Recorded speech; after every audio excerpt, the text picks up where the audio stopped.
বিসমিল্লাহির রহমানির রহিম। পরম করুণাময় আল্লাহর নামে শুরু করছি। যারা আমার ভিডিও দেখছেন সবাইকে আমার পক্ষ থেকে আসসালামু আলাইকুম ওয়া রাহমাতুল্লাহি ওয়া বারাকাতুহু।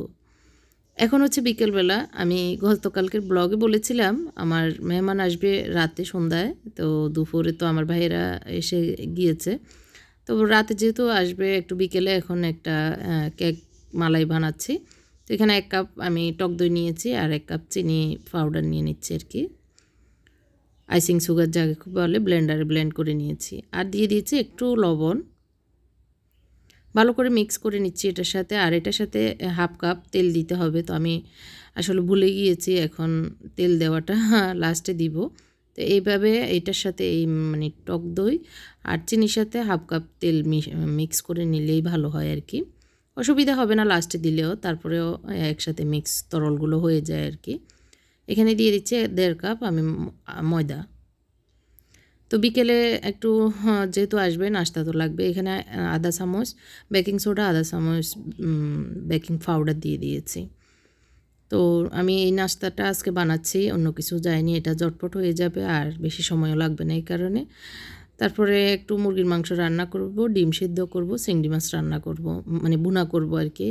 তো রাতে যেহেতু আসতেছে একটু সময়ও আছে আর এগুলো আস্তে ধীরে করব। আর দুপুরে একটু খাওয়া হয়ে গিয়েছে, একটু কমে গিয়েছে, যার কারণে ভাবতেছি আবার মুরগিও করব।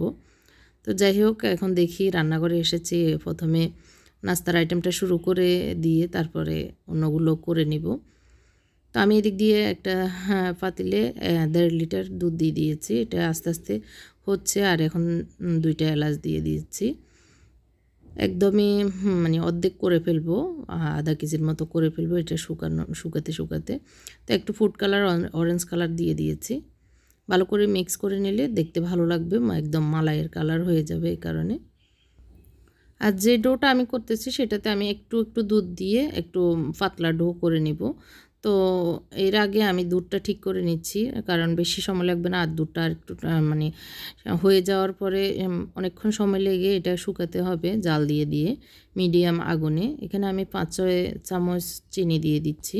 তো দুধটা আসলে ঘন হতে হতে আমার ডোটাও হয়ে যাবে। আর কেক তো চুলায় দিলে বেশি সময় লাগবে না, তখন দুধ ঠান্ডা হতে সময় লাগবে।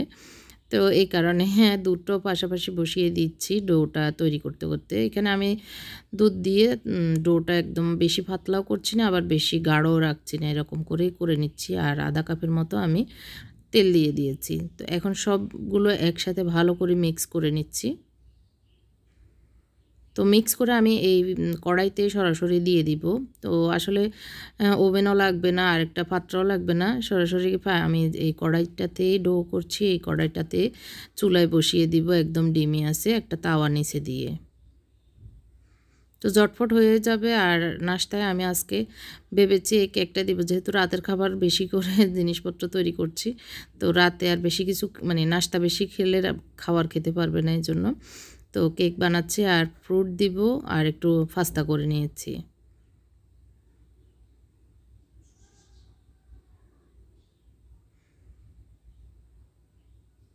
তো এই তো আমি সব চারিদিক থেকে নামিয়ে কড়াইয়ের মাঝখানে দিয়ে দিয়েছি। এখন ঢাকনা দিয়ে একদম ডিমি আছে আমি রেখে দিচ্ছি। আর ছিদ্রটা আমি ঢাকনার ছিদ্রটা টিস্যু দিয়ে বন্ধ করে দিয়েছি।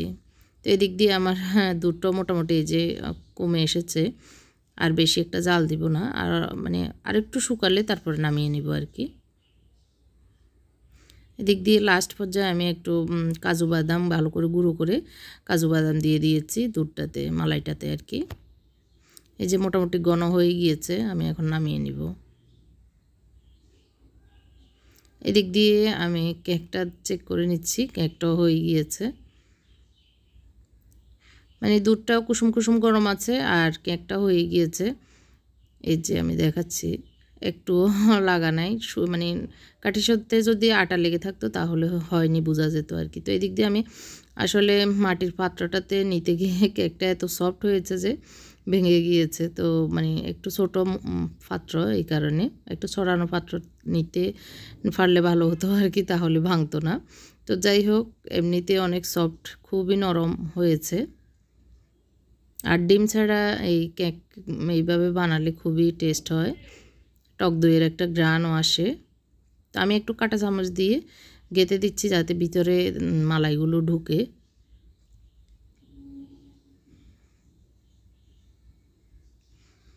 তো আমি একটু মালাই রেখে দিব লাস্টে আবার বাটিতে দেওয়ার জন্য, আর এইভাবে এগুলো শুষে নিবে। তো একটু দেখতে সুন্দর লাগার জন্য উপর দিয়ে বাদাম কুচি করে দেওয়া যায়, যে কোনো কিছুই দেওয়া যায়। তো আমি একটু সুইট বল দিয়ে দিচ্ছি আর ভিতরে একটু দুধটা ঢুকিয়ে দিচ্ছি। তো কেকটা রেডি করতে করতে আমি কয়েকটা কমেন্টের উত্তর দিই। উম্মে সাহারা আইডি থেকে একজন বোন কমেন্ট করেছেন, আপু আপনি কেমন আছেন? আমি বুঝি আপনি ফেনীর, কিন্তু আপনার বাসাটা কোথায় দয়া করে বলবেন? আমার বাসা ফেনী রামপুরা। তো আলহামদুলিল্লাহ, প্রথম প্রশ্নটার উত্তর দিয়ে আমি আলহামদুলিল্লাহ ভালো আছি। তো আমি আসলে ফেনীর ঠিকই আপনি বলেছেন। আর আমার বাসাটা হচ্ছে ঢাকায়, আর ফেনীতেও একটা বাসা আছে। তো ঢাকায় আছি এখন। আরেকজন কমেন্ট করেছেন হারিদাস ওয়ার্ল্ড আইডি থেকে, আপু আপনার রান্নাটা সুন্দর হয়েছে, গজ কাপড় দিয়ে বানিয়েছেন? মানে আমার টেবিল ক্লথটা দেখিয়েছিলাম কালকে, সেটার বিষয়ে উনি প্রশ্ন করেছেন মেবি। তো টেবিল ক্লথটা আসলে গজ কাপড় কিনে আমি, এগুলো আড়ঙের কাপড়ই, গজ কাপড় দিয়ে বানিয়েছি আর কি। তো আরেকজন ভাই কমেন্ট করেছেন ফাইসাল আহমেদ, সবগুলো রান্না অসাধারণ হয়েছে, আপনি খুব আন্তরিক, আপনার কথা আমার খুব ভালো লাগে। শুক্রিয়া ভাই ফয়সাল আহমদকে আমাকে এত সুন্দর একটি কমেন্ট করার জন্য। তো এই তো আমার এদিক দিয়ে আমার কেকটাও সুন্দরভাবে আমি কেটে বাটিতে নিয়ে নিয়েছি। এখন নাস্তা, মেহমানও চলে এসেছে, আমি নাস্তা তৈরি করছি। তো বেশি কিছু না, এখন সিম্পল একটু হালকা নাস্তা তৈরি করছি। এখন কেক দিয়ে কেটে নিয়েছি, আর হচ্ছে ফল কেটে একটু কাঠিতে শার্টলেটের মতো করে সাজিয়ে দিব। আর হচ্ছে শরবত বানিয়ে মোত্তাকি শরবত বানিয়ে নিয়েছে, আর পাস্তা করে নিয়েছি বিকেলের দিকে। তো এখন ওভেনে গরম করে পাস্তাটাও দিচ্ছি একটু একটু। আমাকে সহযোগিতা করছে আমার ছেলেরা। আসলে নাস্তা দিতে গেলে একটু এই যে ফ্রিজ বাটি ধোয়া এগুলো একটু সুন্দর করে সাজানো এক হাতে হয়ে ওঠে না আসলে মেহমান আসলে। তো ওরা আমাকে হেল্প করে, বাটি ধুয়ে দিয়েছে, গ্লাস ধুয়ে দিয়েছে শরবতের। এখন এই যে কাঠিতে ঢুকিয়ে কাঠিগুলো তৈরি করে নিচ্ছে।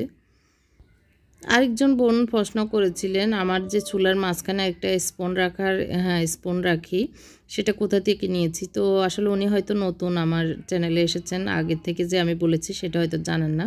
ওইটা আমি আরএফএল থেকে নিয়েছি, হয়তো এখন পাবেন না এটা। যখন আমি একটা আরএফএলের শোরুম উদ্বোধন হয়েছিল তখন নিয়েছি, এখন আসলে আমিও পাই না, আমি অনেক জায়গায় খুঁজেছি। তো আরএফএলের এটা মেলামাইনেরই। এখন তো কাচের অনেক পেজেই পাওয়া যায়, তো আপনার কাচেরগুলো সুন্দর, ওগুলো ইউজ করতে পারবেন। অবশ্যই এটা কম দামে ছিল, 100 টাকা বা 120 টাকা এরকম হবে। তো যাই হোক, অনেক দিন ইউজ করেছি, এখন ইদানিং চুলার পাশে থেকে এটা পুড়ে গিয়েছে দুই সাইডে। অনেক সময় আগুনের সাইডে লেগে পুড়ে গিয়েছে, আমি খেয়ালও করিনি। তো এটা এখন চেঞ্জ করব, যেহেতু আরেক বাসায় যাচ্ছি, ওখানে নতুন ইউজ করার চিন্তা।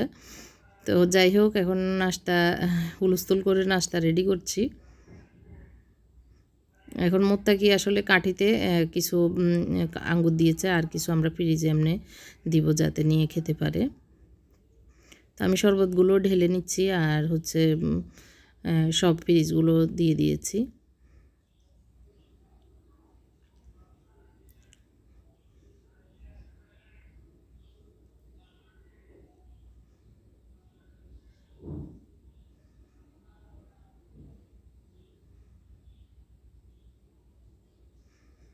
তো আমার চাচা শ্বশুর এসেছে, আর 2 জন ভাগ্নি আর ননদ, তো 4-5 জন এসেছে আর কি, ড্রাইভার সহ।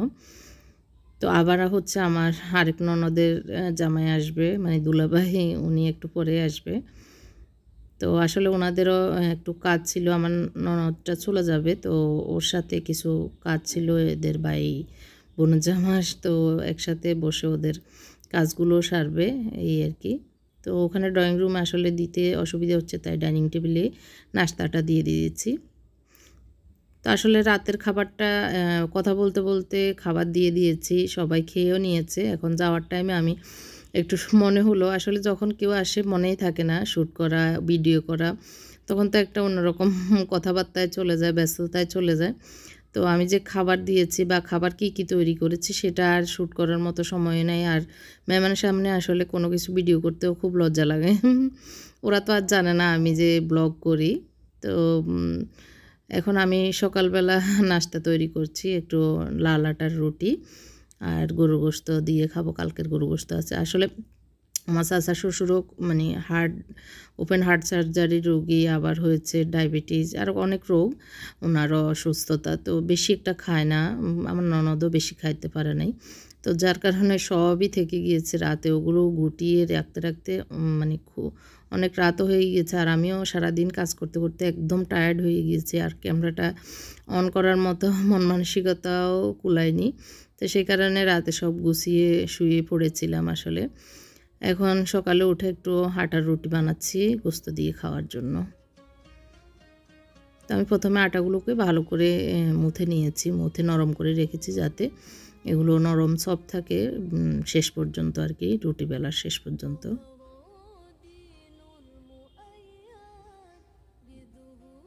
তো ইদানিং আমি আসলে নাস্তা বানানো দেখাই নাই। ২-১ জন আপু কমেন্ট করেছেন, আপু নাস্তা বানানো দেখাবা, তোমাদের নাস্তা খাওয়া বানানো এগুলো দেখতে ভালো লাগে।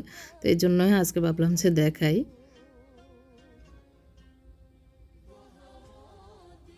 তো আমি আসলে ক্লান্তিও লাগতেছে, এই জন্য বড় বড় করে রুটি বানিয়ে নিচ্ছি যাতে একটা খেলেই পেট ভরে যায়। তো চুলো ধরিয়ে রেখেছি যাতে বানাতে বানাতে রুটির ছেঁকাটাও হয়ে যায়, একসাথে ২ কাজ হয়ে যাচ্ছে।